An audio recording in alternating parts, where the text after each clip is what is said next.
Amalawi kulinji no kulinji kumabenya kumabetsera kuti kulinji Blantyre Lilongwe kulinji Amalawi kulinji no kulinji kumabenya kumabetsera kuti kulinji Blantyre Lilongwe kulinji kumzuzu mwanyeto kulinji nanga kuboma kukuchitika chani mwani akoti akuti baji kuti usauka kulilabe nanga osolola ledesti yaodeja chirukuko chuyenda manji nanga nkhani zonyadisa sikuli chani kumbolo pakati kulinji mwera nanga kwanuko kulinji kodi kuboma kusteri house kulinji nanga otuta mwazuka bwaji nanga atemzile diyo kukuliyani kulinji.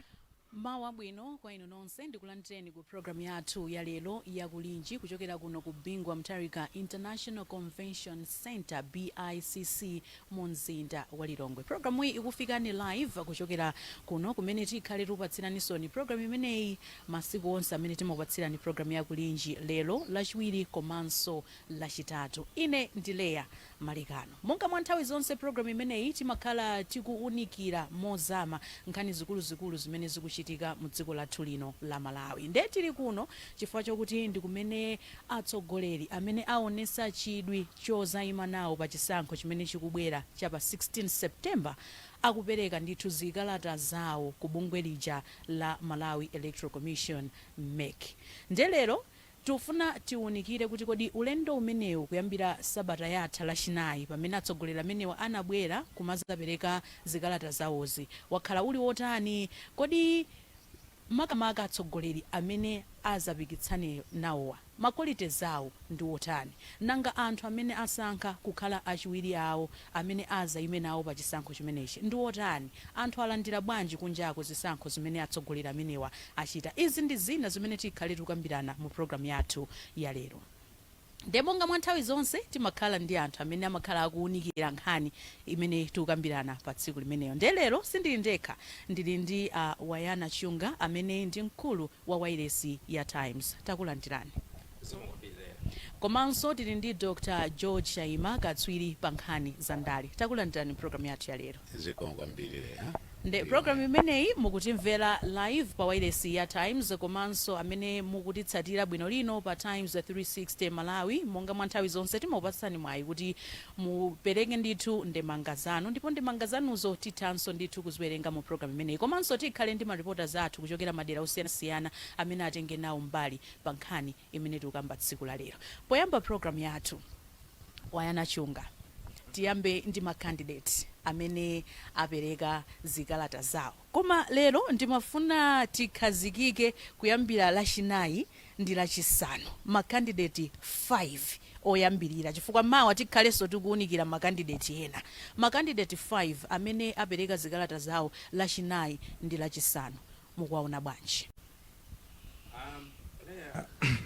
Kunena zoona anthu ali maganizo osiyanasiyana pa zimene zakhala zikuchitika kuno ku BICC, koma ndingonena mwansangasanga kuti siku lachinali imene ali pa 24 July tinaona a Joyce Banda a People's Party akubwera kuzapereka nomination paper yawo komanso ndi running mate wawo. Tinaonanso Adi Uchilungo, kenaka tinazaona masana a Daniel Duwe, ndipo la chisanu tinaona Arthur Peter Mutharika Democratic Progressive Party komanso Miwa Tobias amenewa ndi independent. Pamayenera kuti pakhalenso a Frank Mwenefumbo a National Development Party, koma iwo ananena kuti ayi sapereka makalata awo and instead alunjika kumgwirizano wa DPP ndi Afford. Koma kale asintha ndithu thabwa pano akuti yayi aganiza zonena kuti azangoyima okha azapereka mapepala. So the latest zonena kuti Mwenefumbo sopano azapereka. So anthu ake kwambiri ndi amenewa Thursday and Friday ndikati ndikuwuzeni zimene zinachitika a Joyce Banda anabwera ndi akhumbo kachale pamene amafika kuno kunali anthu ochuluka ndithu koma one thing that I can say is pamene amabwera sikuti panali chodabwisa kwenikweni yayi because akhumbo kachale amene asankha kukhala running mate anagwirapo nawo ntchito limodzi ngati a vice president iwowa akhalapo nawonso limodzi mchipani chija cha PP so panalibe siputi panali chodabwisa kwenikweni. It was almost like a reunion.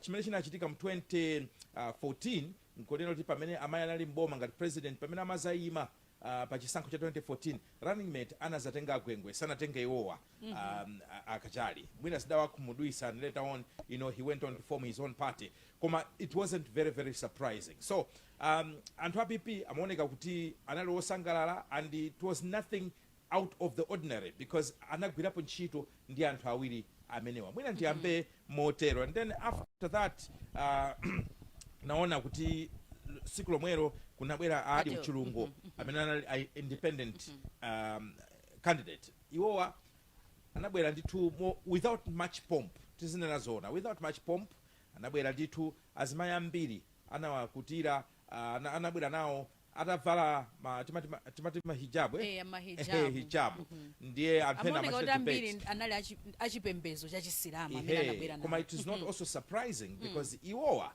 achilungu skulu yawo first degree as well as masters anapangira ku Malaysia ndipo maskulu ake mungati mwachite follow up maoneka kuti achisilamu ndithu so it was not too surprising kuti azimayiwo ambiri achisilamu anabwera silari even running mate wawo wachisilamunso although titacheza naye amaoneka kuti not very conversant with the role kangana nangu atenga last minute kuti bwerani ndituzalithandize so that's what I can say and then mwina tiyambekaye siku limene linali lachinayi and then mapeto ake nali a Daniel Dube a nationalist patriotic front awanda Dube aja makhala kunja ku America nawonso anazapereka not with much pomp either amene wande anakanidwa kuti yayi panali zina ndi zina ndithu zimene sanakwaniritse molingana ndi malamulo ameki zona ndithu ndipo iwowa salipo wokha enanso taona dzulo akukanidwa amene wanti Reverend Frederick Shadrack Kalia nawonso akanidwa dzulo koma ali ndi mwayi wokonza zina ndi zina and make sure kuti atha apereke mapepala before pa 30 4 p.m.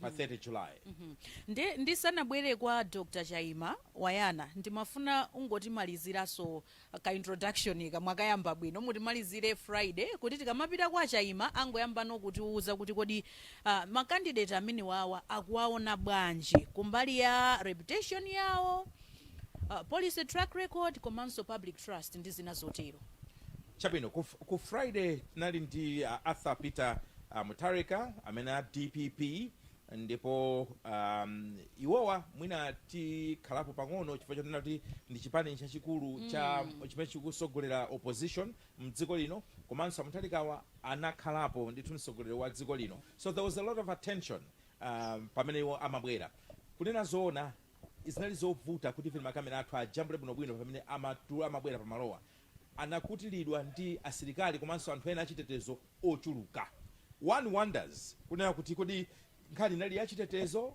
kuti amaopa kuti nakatha wapanga chipongwe kapena kuti samafuna kuona status kuti bwanawo kapena kuti Mutarika akuoneka bwanji ndipo akutha kuyenda bwanji monga tidziwira kuti masiku apitawo anali kuchipatala zinamveka kuti anali kuchipatala ku South Africa so panali mphekesera ndithu zambiri so panali zokamba zambiri koma iwowa pamene amalowa panebe anatha kuona kuti kodi running mate ndi ndani tinazaonapo nkhope ya mayi Rosa Mbirizi pena pake mpaka tinayamba kuulusa ine ndi Wanda tinazakambirana fanta imene tinali pa TV ndipo wireless timakamba ndithu akhanga ndi mayi Rosa Mbirizi kenaka uzaona kuti ayi ndi mayi Jane Answer SC Dr John Chaima amene awatenga kukhala running mate awo panali manong'onong'o ambiri ndipo matha kuona ulonga khale nkhope za asogoleri achipani kuti zambiri sizinakondwere ayi ena ndithu sitingawatchule mayina pano koma anatiuza ine ndi Wanda ambiriwo tacheza nawo atiuza kuseliku kuti they are not happy koma atabwera pakanema onsewo amaoneka kuti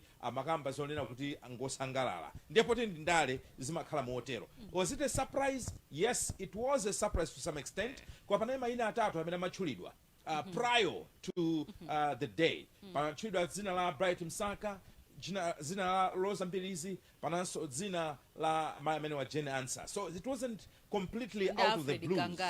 Ndi Alfred Gangata, yes, imachulidwa. Koma masiku omalizawo, it was just these three names. Zina la Gangata, Selman Mveka. So ndikuwuzani kunena kuti panali ma reactions osiyana-siyana, koma ambiri zimaoneka ngati kuti people were not very excited. Amaoneka ngati kuti my John Answer alibe chikoka kumbali ya ndale. As a personality, I will tell you and I will vouch on this point. Mwina pamene popo ndikuduleni kuti kuma running mate iko tiapanga ndithu analyze bwino. Tibwere kwa Dr Chaima, mwamva mmene afotokozera ndithu achunga. Tufuna no tibwere kuma candidates, ma presidential candidates amenewa 5. Dr Joyce Banda, Adil Chilungo, is it Chilungo? Chilungo, yeah. Daniel Due, Arthur Peter Mutarika, komanso awa omalizira amena Mirwad Tobias. Timafuna mutu unikire kuti ma characters amene ali ndi ma qualities anje. How strong are these 5 leaders kuti atha kutira mulira ife ngati Malawi? Kwambiri ndinene kuti monga mudzi wa ma candidates wa achuluka chifana limbiko ndipo timanena apo koyambirira kuti adakabwera ndipo enawa akakwanitsa koma enawa sakwanitsa, kusonyeza kuti timayang'ana ndithu kwambiri pa nkhani ya ma qualities monga amene kunenera. Malonda ndi m'maso, kuti chinthu chigule umafuna uchione kuti kodi chikuoneka chili bwino, ichi ntatenga kupita nacho ku nyumba. Mwina mungoyandikitsa pang'ono kuti Amalawi akumveni ndithu bwinobwino. Ndiye anthu azidziwa kuti kodi mwagulako katunduyo ali bwino kapena sali bwino. Apa timayamikirana ndi Leah Chunga kuti koma ndiye mwauso atulusi jeketi apa mwamba mwayiona yokongola, kusonyeza kuti chinthu chabwino. Ndiye tikamayang'anaso pa mtsogoleri timayang'anaso ma qualities omwewo kuti kodi awawa ngati mtsogoleri atithandiza. Ndiye tiyambe mwina ndi my Joyce Banda chifukwa ndi amene anayambirira kudzapereka makalata. Tikuyang'ana kwambiri koyambirira pa agenda yawo kuti kodi chapangitsa iwo chidwi kuti apikisane nawo ndi chani pakati pa azibambo 21 chifukwa to ma candidates apereka mudziwa kuti akona 20 amene atenga ma nomination papers ndi 22. Ndiye pa 22 po tiona kuti pali mzimayi mmodzi ndiye Dr Joyce Banda. Courage chapangitsewo kuti apange zimenezo ndiye kuti she's a woman of great courage. Ali ndi kudzidalira kapena tine kuti ndolimba mtima, akuona kuti angakhale pali azibambo apo koma ndikhoza kwasundabe pamenepo. Tisayiwalenso kumbuyoko tikhoza kamba nkhani ya experience kuti ali ndi experience imene anakwanitsa kuyendetsa dziko lino ngati president kwa zaka ziwiri pamodzi ndi vice president wawo akhumbuka chali amene so atengaso khala running mate this time. Ndiye tikayang'ana mmene anachitaso perform nthawi imeneja mu 2 years imene anali president wa dziko lino, anatipatsa challenge kunena kuti mundipatse 100 days mudza imeneja timadusa so mnyengo ngati imene Malawi akudusa pakali pano, koma within 100 days tinaona kuti chuma chinabwerera m'malo, madonors anamba kubwerera, komanso tikhoza kunena kuti mafuta amapezeka, ndalama zakunja zimapezeka, panachitika zambiri zimene zinaonetsa kuti akhoza kukhala mtsogoleri wabwino. Ndipo mmene mwina amatuka mboma zinthu zambiri zitasintha ndithu. Ndiye tikati tiyang'ane mwina pa running mate wa matisavuzukude zimenezo tiyambe kaye ma presidential candidates ndiye tichoke pamenepo tiomboke tipite. So kwa inu mukwaona kuti Dr Joyce Banda ali fit kuti akhoza kulamulira dziko lino? Very capable. Ndonjezere nimafuna menevo mawo kuti she can ably rule this country. She can ably rule this country because she ably ruled this country to the satisfaction of majority of Malawians. Amalawi ambiri anakondwera ndi ulamuliro wa Joyce Banda, akabaza wa anayambidwa ndiwo, kugawa ng'ombe kuja kunali ndiwo, mafuta anabwera chifukwa chayo. Ndiye funso limene akufunsa Bayanu 2014 na Malawi sana ngakhale kuti anali bwino kodi analuza chifukwa chani.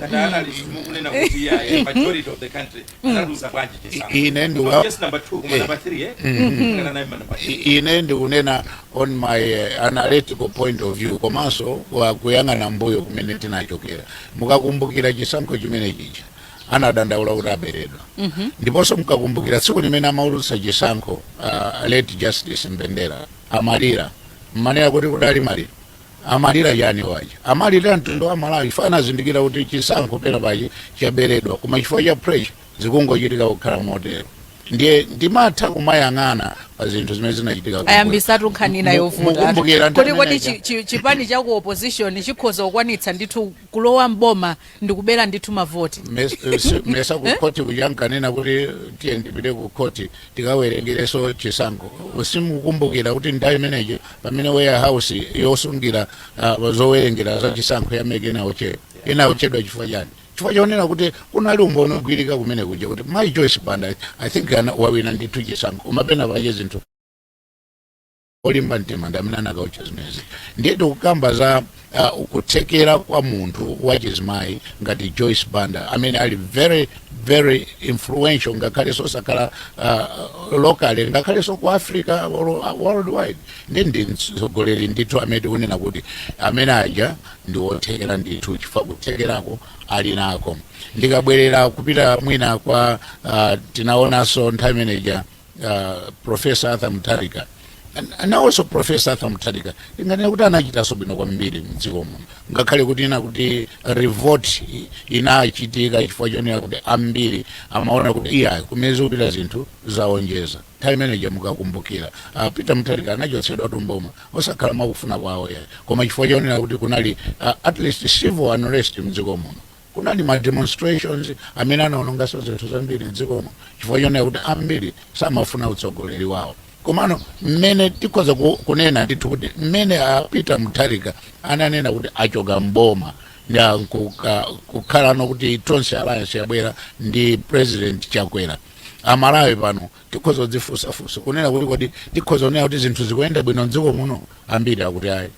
Chifukwa chani? So mukunena kuti Professor Arthur Peter Mutharika anachita bwino poyerekeza ndi pano kapena pa nthawi yawo yokha, ifuna nthawi imeneja timaonanso tu zinthu zimakwera.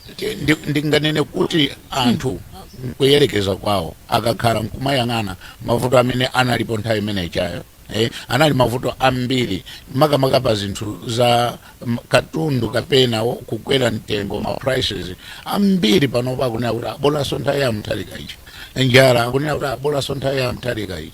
Mwinaso inu mumamvera zimenezi, ine ndimamvera kwambiri, ndimalankhulana kwambiri ndi anthu, ndi ambiri amanena kuti mwinaso bola Peter Mutharika, mwinaso bola amayi aja, koma pakali pano zinthu zikuoneka kuti mwina sizili bwinobwino kwenikweni. Ndiye tikanena pa anthu amene wachula Bayanu Chunga, ndikuona kuti anthu amene akhoza kuoneka ngati kuti ali ndi potential akhoza kukwanitsa kuchita bwino ndiye ndatsogolera awiriwo. Koma tikati mwina kuma running mate awo enawo ndi mundiuza kuti ngati mufuna ndapanga analyze pano ndapangire. Anachula kuti Daniel Duwe inu mukuwaona bwa? Ayi ndi yawo ndiye nanga ngati meke nakana ndine kuti ngabwino amene sali bwino ya ndiye ngati angathoka konza zinthu mwina akakonza koma ndokayika ngati akhoza kubwereraso. Nzijati manena kuti ulendoje ukamayambika timayamba mbiri koma ukamaliza amakhala wochepa. Ndiye mmodzi amene akuoneka kuti ngolephereratu kapena zavutiratu pa way to go ndiye ndadubelo. Timalize ndi Amiward Tobias.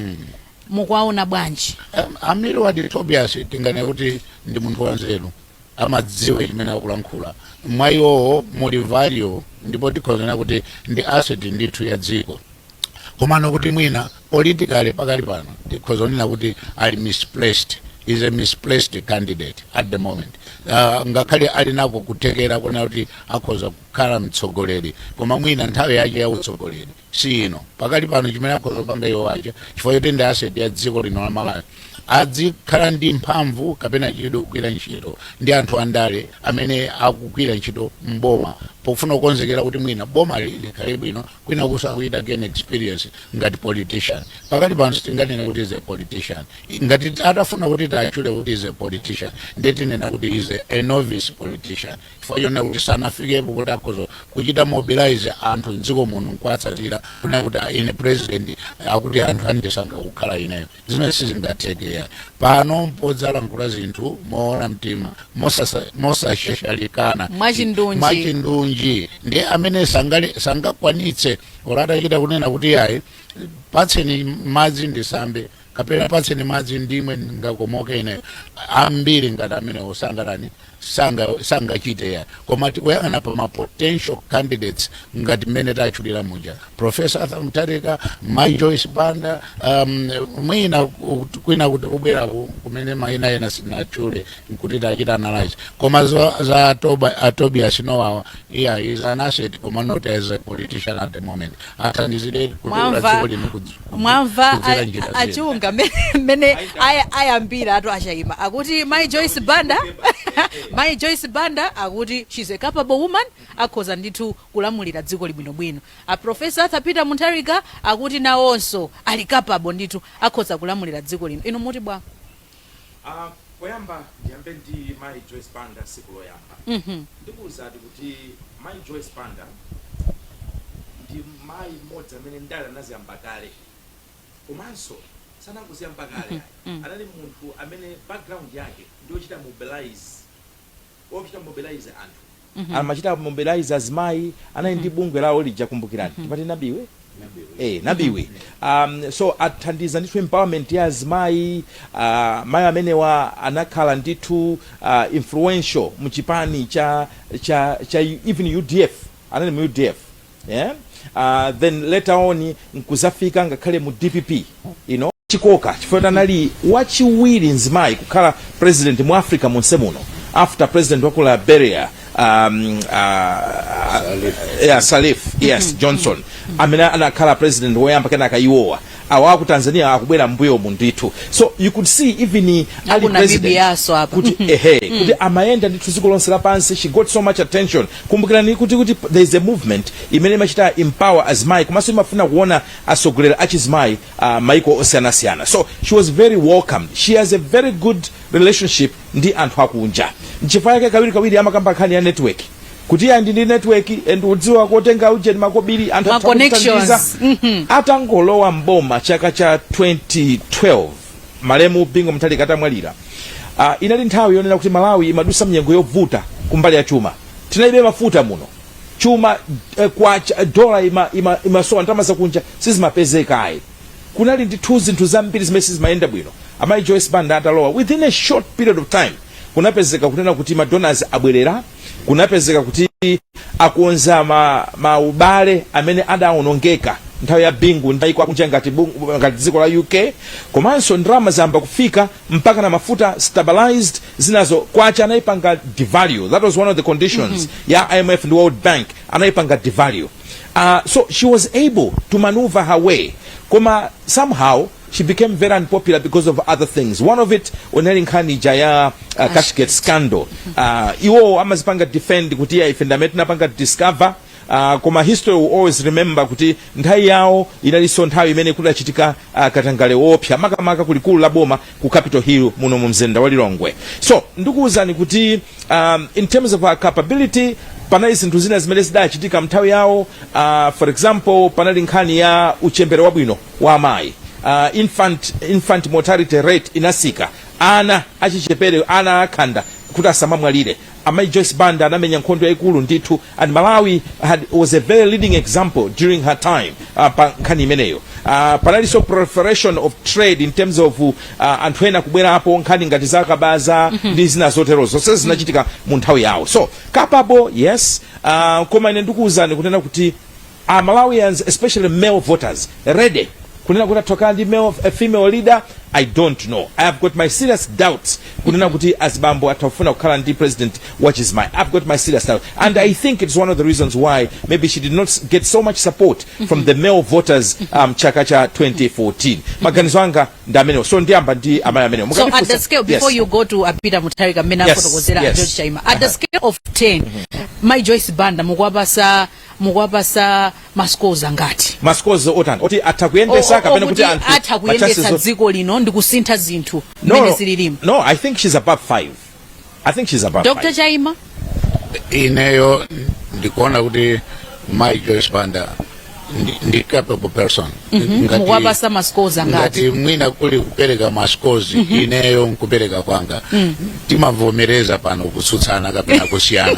Koma Awa ni maganizo anu. Ine ndikoza kwapasa 8 out of 10. 8 out of 10. Yes. Above 5. Yeah, and I said above 5. So 8 alimu above 5. Tibwere kwa Peter Mutharika. Achaima nenazo kuti ai ndi mutsogoleri ndithu amene akhoza ndithu kukwanitsa kulamulira dziko lino. Inu muti bwanji?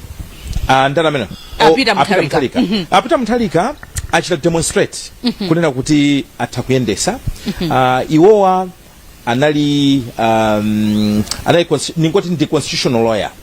Aphunzisapo ku Tanzania, aphunzisapo ku America, komanso apita maskulu ndithu odziwika bwino pa dziko lapansi. University of Yale University is one of the top prestigious universities. So no question about her mental capabilities in terms of academics. And on the ground in Malawi, anathandizapo kwambiri achimwene yawo ali president, iwo anazathandizapo, anazakhalapo advisor, komanso anazakhalapo ndithu minister wa justice, anazakhalapo ndithu kumeneko, anakhalapo soma udindo ena kuwathandizira ndithu achimwene wala president. He was in cabinet. Komanso ndamene taona kuti anakhalapo mtsogoleri wa dziko lino for a full term. I think he demonstrated kuti atakuyendesa dziko. I hope mmene mukunena chonchi mukukumbukira bwino lino kuti nthawi yawo ali Minister of Justice kunachitikanso ma demonstrations akulu kwambiri ku ministry ku judiciary. Yes. Zimenezi mukunena mukuganizira zonsezi. Ndikukumbukira ndithu. Nthawi yawo ngati Minister of Education mukukumbukiranso za academic freedom. Academic freedom, exactly. Nthawi yachina Jessica Bwira. I don't know kuti Mutharika ndi mademo anapanga tsoka bwanji. Chifukwa even ana president mademo ndi anawirira kwambiri mpaka na iwo I don't think he has a good memory of mademo. Chifukwa kuna kuli konse kangati amasatira. But I wanted to I was talking more in terms of capability yao, in terms of mwina mental faculties yokunena kuti atakuganiza bwino kupanga ziganizo zosogolera ziko. However, panopo there is a debate about his fitness. I can tell you without any fear, kunena kuti nitaona kunoko pamene mapereka, ndinaona kuti he's weak, he's frail. Komata amba kuyankhula, I was surprised. His spirit is still strong. Even mawawo akamayankhula, he has not wavered. He's still very strong. Koma thupirawo kumata kuona kunena kuti age is catching up and pena pake mwina kuti mwina mphamvu zikuperewera. But otherwise in terms of maganizomu kumaso kuyankhula, he was able to go outside the speech ndikubwereraso ndithu pa track bwino kwambiri. But also physically could tell kuna utana ma challenges ena ndi ena. That one tisama bise, we should also be able to acknowledge that. So in terms of fitness tisana bwere kwa running mate kena kutionenso kwa reporter athu kuti akuoneka kuti ali ready pa. In terms of fitness pamene mwagundaba, what are we looking for as Malawians? Is it the fitness that you're talking about? Kapena mutu kuti munthu uyo akhoza kupanga deliver? What are we looking at as Malawians? Kwambiri tikufuna munthu amene maganiziro yake ali ndi usogoleri, to be able to make decisions, kutha kuona amene zinthu zikuyendera and ndikukhala ndi ma solutions for Malawi. Anthu tafuna mayankho basi sizina ayi. However, ubongo sumachita operate in isolation. It operates in a body. Tupiro likakhala kunena kuti latopa oyo mtakhala mwatopa, sikuti mungalembe mayeso usiku kapena kuti mungamawerenga ayi mmakagona. So pamakhalaso it can affect your physical health, can affect your mental judgment and your mental status. So nkhawa imakhala imeneyo. Koma we have seen ndithu anthu ali bedridden akutha kumayendesa makampani akhala kumayendesa ngakhale maiko amene taziona apo ndithu. So pamene popo ndipovuta andikwina kuti mamsira mulungu to be honest and zinazo is very private and angathe kuyankhula bwino imadokotala. We are not medical experts, so we also want to give it tifuna tipereke benefit of doubt koma in terms of udindo wa president unfortunately umachita demand kuyenda kwambiri nanga akasegulire zinthu apite malo osiyanasiyana awerengezi mabuku zosiyanasiyana ma documentations ma police achite ma approvals zimakhala zambiri zofunika kuti akhale physically fit. Koma track record ya Mutharika zimaoneka ngati zoyenda ina zisamazikonda eti. What do you mean?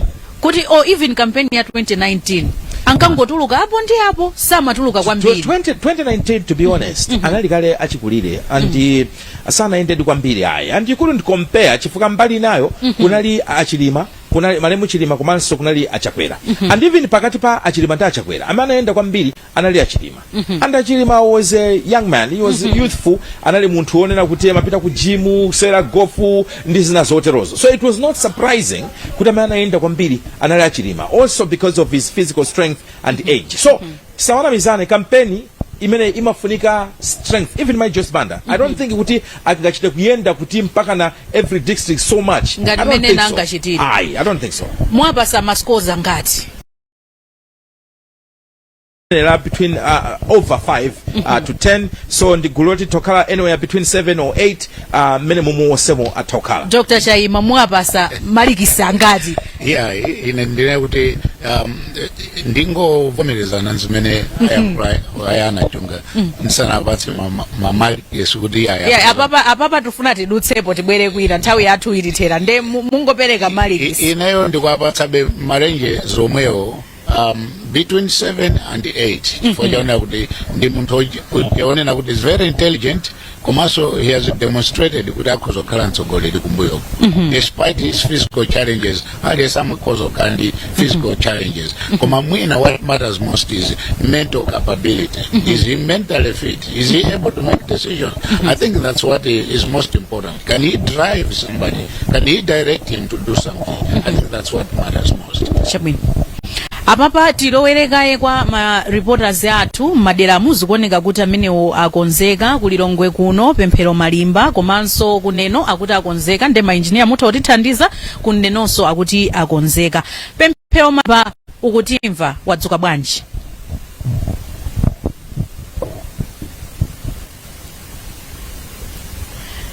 Mwamsanga ngati ukundimva tangocheza ndi Amalawi amene uli nawo kumeneko.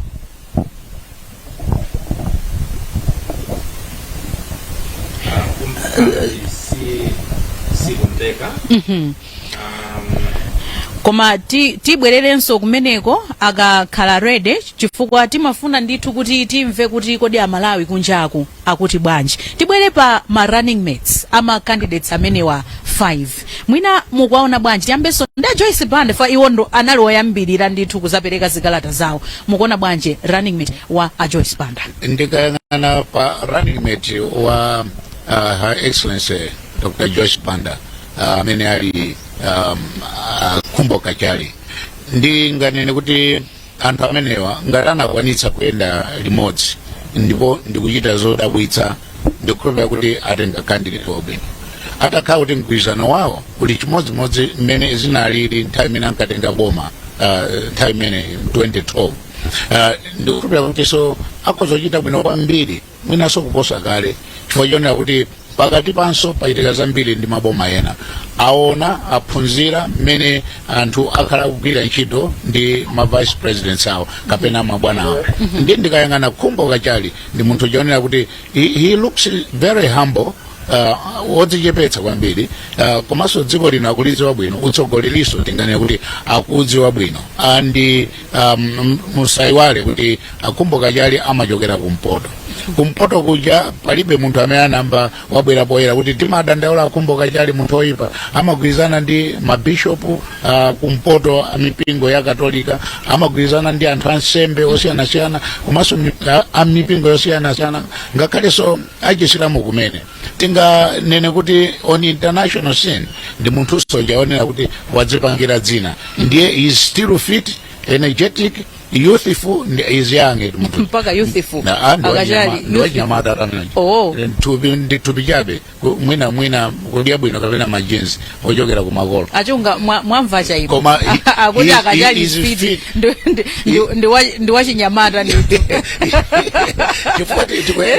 tikuyangana to antonera kuti mwina anabadwa after independence amati koza umachula bekuti maboni free. If you check on his history akajali anabadwa 1966 you can see so ndi boni free amenejo ziko linofuna be liziyendesedwa aboso ndi maboni free mwina nkonaso zinthu kuti kodi zikoza okhala bwanji ndiye ndikuona ngati is a good running mate, is a good fit. Tikabwirano pa mwina tisanapite kumeneko tingopita kwa maripota zathu zikuoneka ngati kuti tsopano ali ready. Pemphero Malimba ukundimva wadzuka bwanji? Ndadzuka kai no kumeneko mwadzuka bwanji? Tadzuka bwino. Tangocheza ndi amalawi amene uli nawo kumeneko.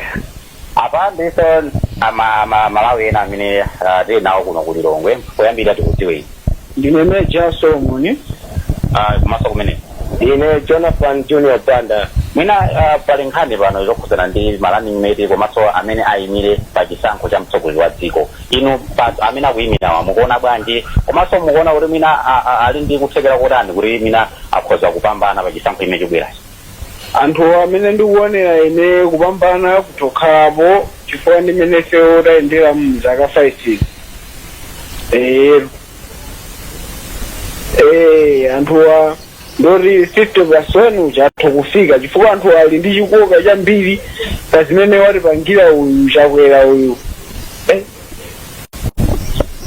Andikuona kuti pamene paganizo la ine ndokuti atatiwa angotengedwa kuti nchopsezera kwa anthu sikuti iwo anali mkumbo kuti athoyimiraso chaka chino ayi iwo atatiwa sangayimire koma angokonda kuti ayimire chifukwa iwo nchopsezera kuti chipani chawocho chilani chitogwetsa yani MCV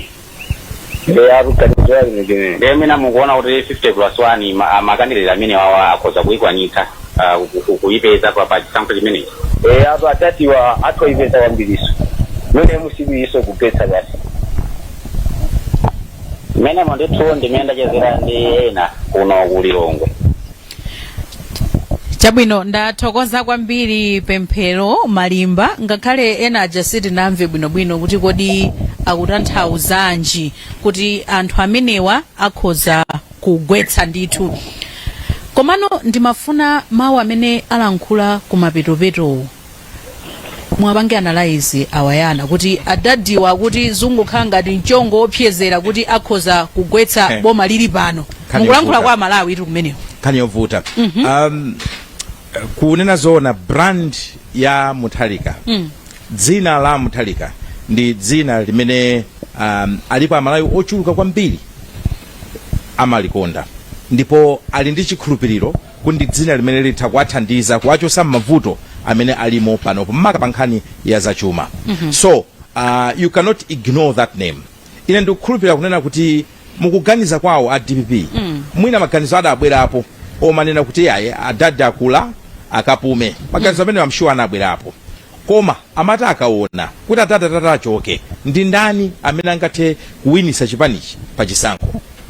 Maina onse amene alikowo akhala kuti ma challenges akhalapo mwina 2030 koma panopo 2025 okhaokha anaona kuti ayi kumbukirani mpungepunge umene unaliko ku DPP kunali ndithu kugwebulana awa anankhumwa akumaona kuti ne chipani chindenditenga ndithu ena asipoyamba analipo maina angapo 5 ata Mutharika atanena ataonesa kuti akubwerera mbuyo kuti salayimaso ayi koma kenaka anthu ananena kuti ayi adadi you're the only brand imene tingathe kuikhulupirira mu DPP kuti titautenga nayo boma.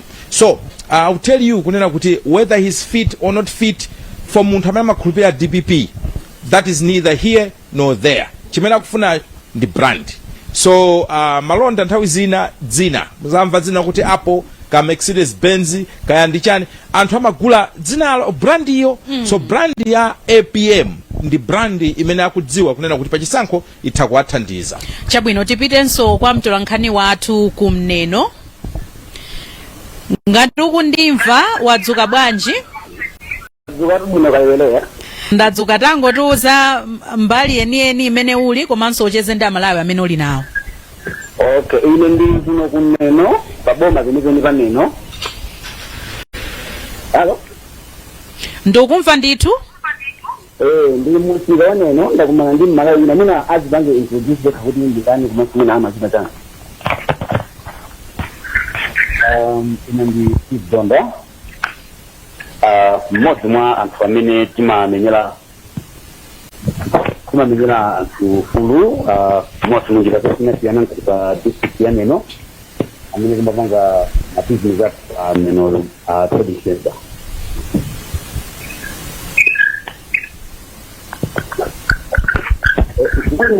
Ndina kitinze kumena kumbali ya nkhani ya malani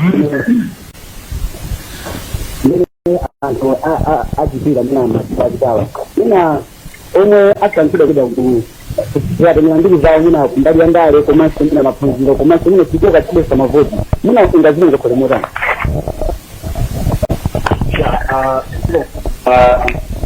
daona dokera masiku omwe kunkamsakulangira adinde osena ifani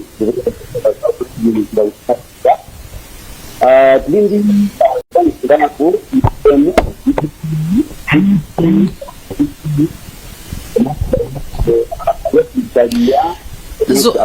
mwina mainjinia mutatithandiza zikuoneka ngati kuti sakumveka bwinobwino amenewo.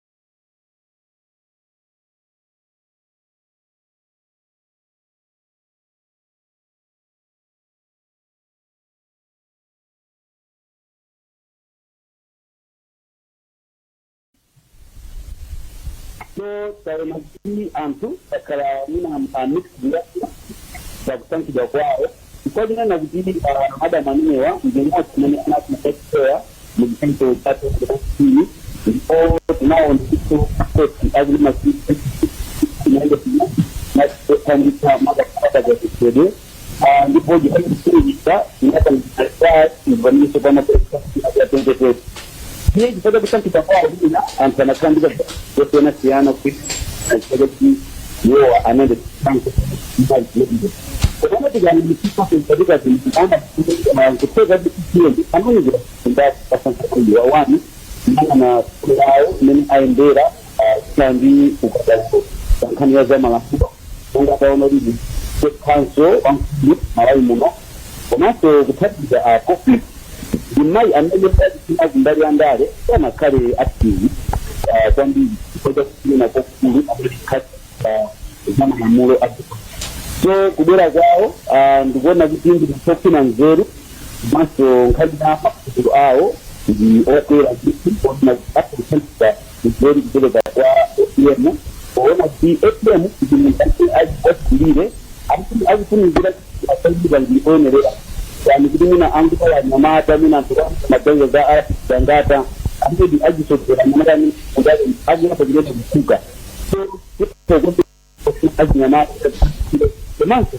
obasiri experience ngikufuna ngira nkhani decide ukuthi mali sana ukutaka mama ukida ngisema bungu akwa master ngagao kina sababu ndio kama abona ikabela nkhani yangu mtoni taona akabambi akubera ndi pakikumbuka antumbuka mtu ameni akitomboa na antoni anajima kupanga akigani ya UPM ndipo tutaona ndiri yao kanya ndade anaenda ndipo pale nimekuja ndio mnamata kwamba wao na upate ndira kudini ndipo ambene ndipo ajikuwa ndindade kwa mgaya na ajinyamata anaenda tandizide ndipo kuna boma gu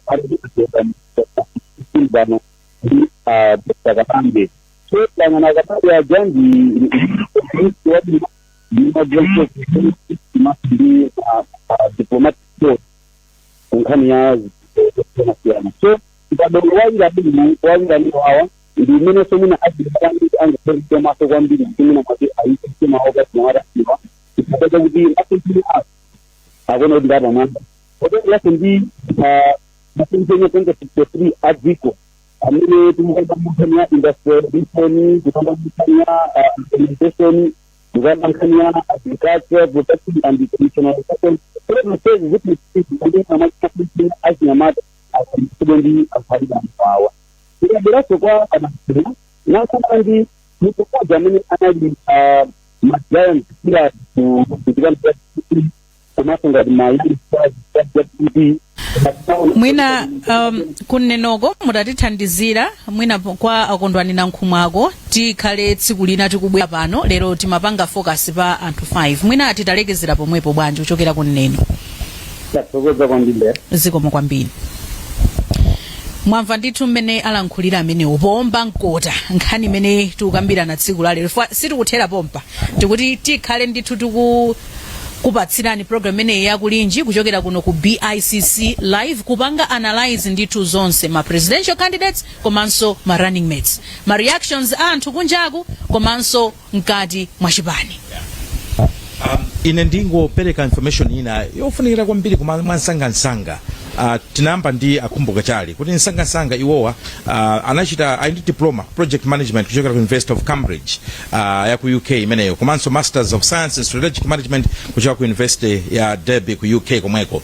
Anakhalapo treasurer general wa UDF mchaka cha 2002 mpaka 2004. Iwowa anapita ku parliament kapena kusankhika ngati MP 2004 ku parliament. Anali second vice president DPP. Ndipo anali minister wa industry and science and technology mchaka cha 2004-2006, deputy minister wa home affairs and internal security 2006-2007, minister of youth and development and sports 2007-2008, ndipo 2008 mpaka 2009 anali minister of health. Ndinthawi imene kunkachitika za mabeda kuchipatalaja. VP vice president 2012-2014, ndipo pomaliza tinene kuti iwo anakhazikitsa chipani cha Freedom Party chimene panga register mchaka cha 2017.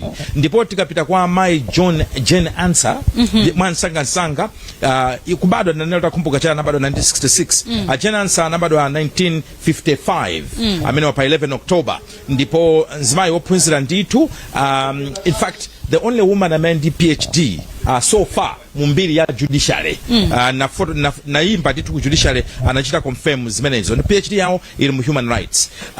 Ewa anakhalapo ngati attorney general udindo ukulu nditu mdziko muno anakhalanso ngati judge ku court ya ikulu ya high court. Ndipo mchaka cha 2011 anasankhidwa kupita ku koti ya ikulu ya supreme.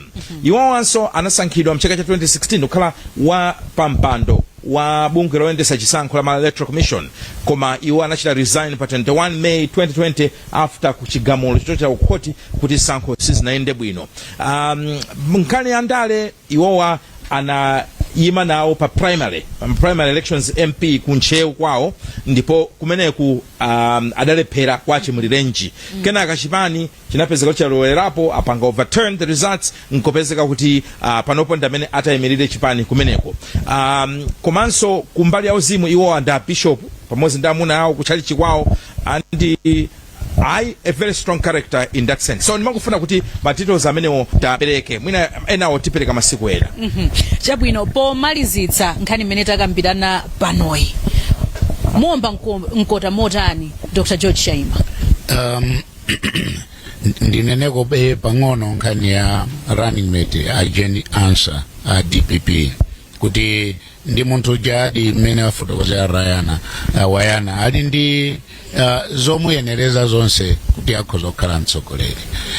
Ngakhale kuti munthu sakoma zonse anthu amakumbukirabe kuti ayi sanayendese bwino nkhani za chisankho, koma izo zikhala za Malawi kuti oka akhoza kudzipangirano chigamulo, koma kufuna kuyang'ana pa kutekera kwa umunthu kuti akhoza kukhala mtsogoleri. I think ine ndikuganizira kuti Jane Answer akhoza kukhala mtsogoleri ndipo wabwino komanso wamphamvu chifukwa ali ndi charisma chimodzimodzi ngati mmene tinganena kuti ali ndi courage komanso she is so bold. Mukhoza kuona mmene nkhani za chisankho zimayendera muti she tried to defend herself and her actions kusonyeza kuti she was very confident about herself. Ndezinazo tasire anthu kuti apange judge. Koma ndinganene kuti koma candidates amene chita analyze apapa amene akuoneka kuti ali ndi potential of leadership ndiye awiri, Amutharika ndi Mai Joyce Banda. Koma enawa angokhala okaperekeza pumbwa kuchisa. Mumaliza bwanji wayana 30 seconds. Tafunza bwino. Taona kuti masapota nthawi zina akumakhala ogawanika. Ena tegeza ngati DPP, ena kugwirizana nazo, ena sakugwirizana nazo za Jenna ngati running mate. Chimene tinganene ife nchonena kuti put your act together. Inu azipani tagwirizanani nthawi isanathe. Muthamange ndi kampeni pa 16 September muchite zonena kuti chipani chanucho chizathe kupambana. Ndiye tikufuna ni zabwino zonse, zipani zonse, ingakhale inu ma independent. I'm sure you have done your homework. Tikufuna ni zabwino zonse. Mawa tilipo mpano kuyangana za makandidate enawa. Tathokoza kwambiri mmene munso ndi mmene tamalizira program yathu ya Kulinji lero lolemba pa 28 July 2025. Tasala ndima siku ochepa ndithu, mwezi ndi masiku angapo kuti tifike ku chisankho cha pa 16 September. Ine ndi Leah Malekano mmene anenera awayana chunga kuti tikhalenso pompano mawa live kuno ku BICC kupanga analyze ma candidate ena amene apereka zikalata zawo ku bungwe la MEC. Mwakoma nonse. Chabwino tithokoze kwambiri Leah Malekano